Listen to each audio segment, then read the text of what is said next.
Turning now to the housing market and the do's and don'ts for first-time buyers as the market has stayed pretty hot here in Metro Detroit. I'm joined now live by David Hall, CEO of Hall Financial, with some helpful tips on how to start and common mistakes to avoid during this very stressful process. David, good morning. Thanks for joining us. Hey, it's good to be with you. Thanks for having me. Of course. So let's kick it right off here. How can home buyers, especially first-time home buyers, make their offers stand out in a seller's market? We've been talking about this for months now, how challenging this process has been.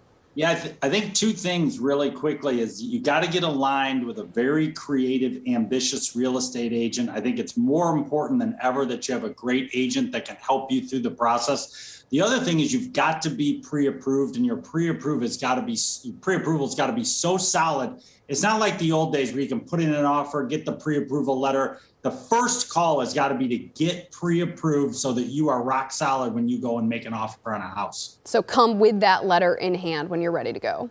Yes, big time. And you know, we've always heard the down payment 20%. That's always been the golden rule. Has that changed at all?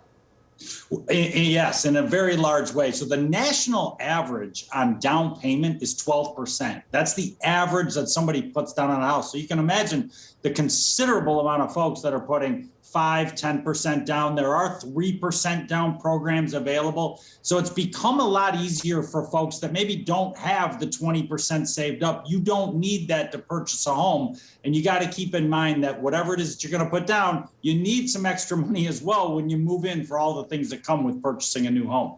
And staying on that same topic here, talking about budgeting for that down payment, do you have any tips for first-time home buyers about how to start saving money for that down payment if they don't have that 10-20% that you want?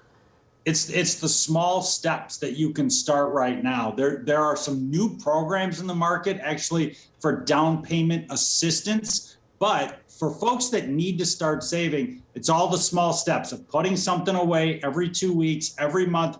Even if it's small for now, over 12 to 24 months, it's going to build up. I can't tell you how many clients I talk to that wish they'd have started saving before. So starting today is what makes the most sense if you haven't started yet. And keep in mind, when you buy a $150,000, $175,000 house, you only need $5,000 or $6,000 to get into that house. So it's not that far away, even if you haven't started. Important info there. In terms of mortgage options, what should first-time home buyers be considering right now?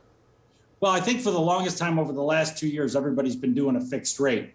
Interestingly, we've seen the 7-year fixed and adjustable rate mortgage go from 2% to 10% of the market over the last 4 months as rates have moved up. So for first-time home buyers that typically aren't in the house for more than 4, 5, 6 years, a 7-year can make a lot of sense. And we're obviously giving that option to folks, and then they can choose between that and a fixed rate. But there are more and more folks that are looking at the shorter term so you can get the lower rate.